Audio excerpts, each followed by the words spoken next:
If you ever wonder why the press is so anti-Israel, a former big reporter with Associated Press, head of the bureau in Gaza, has gone public with how they got their news and how they reported it. And once you see his very long explanation, you will understand how the truth became a propaganda arm of the Hamas barbarians. Stand by for this. You don't want to miss it. By way of information, for those of you who wonder how the world has gotten such a distorted picture of Hamas, an AP reporter, a lead guy, an American who speaks perfect English, had just went public with a video that's unreal.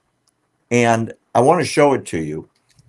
And it's how Hamas turned the world into a propaganda machine for Hamas.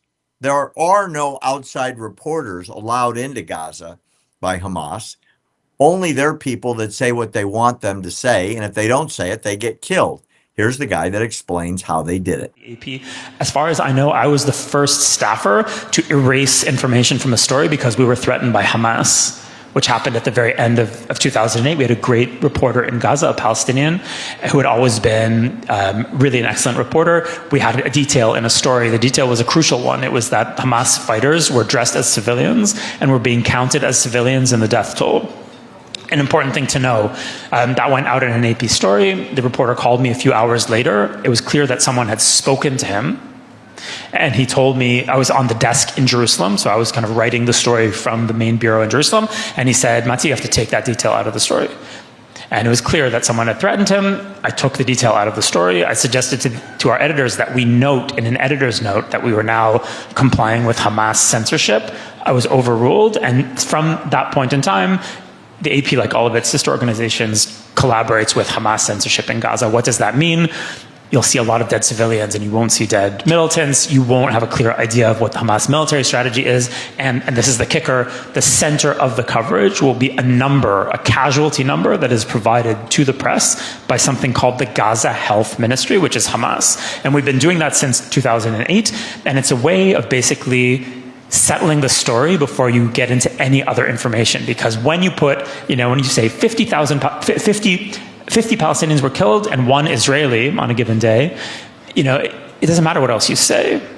The numbers kind of tell their own story, and it's a way of kind of settling the story with something that sounds like a concrete statistic. And the statistic is being, given to us by one of the combatant sides, but because the reporters sympathize with that side, they're happy to play along. So since 2008, certainly since 2014, when we had another serious war in Gaza, the press has not been covering in Gaza. The press has been essentially an amplifier for one of the most poisonous ideologies on earth. Hamas has figured out how to make the press amplify its messaging rather than covering Hamas. There are no Western reporters in Gaza.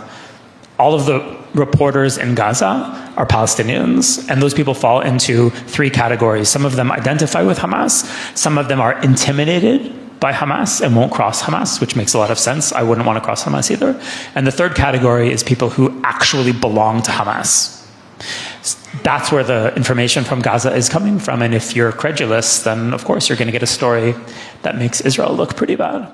Wow. Brave guy. He's not in Gaza anymore because they would have killed him. Oh, yeah.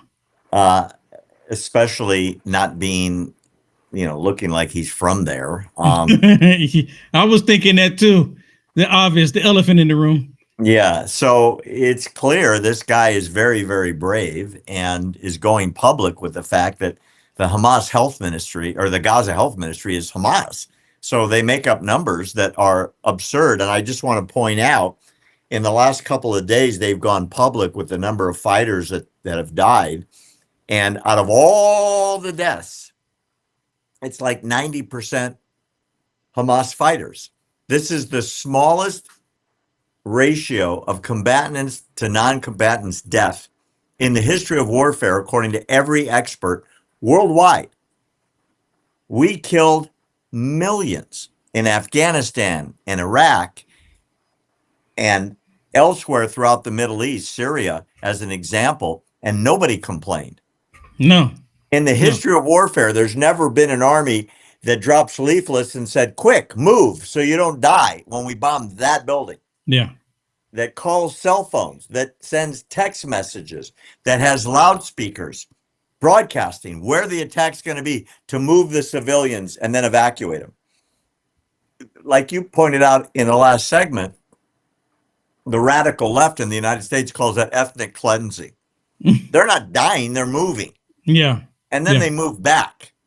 Or sometimes, or sometimes Hamas will force civilians to stay there because they just got wind. Oh, it's coming here. All right, bring them over here. Bring them over here. Force them in there. All right, here it comes. Boom. Oh, get the cameras. Look what Israel did. Look what they did. Oh, my goodness. After this, all got the warning. They don't ever show the part where they were forcing them to remain in the building. That's pretty disgusting. It's evil, Barry. I mean, how can you do that to your, it's like doing it to your own neighbor, to your own family member, to your own human species. It's absolutely mind-blowing that they would even fix their minds to do that to another person.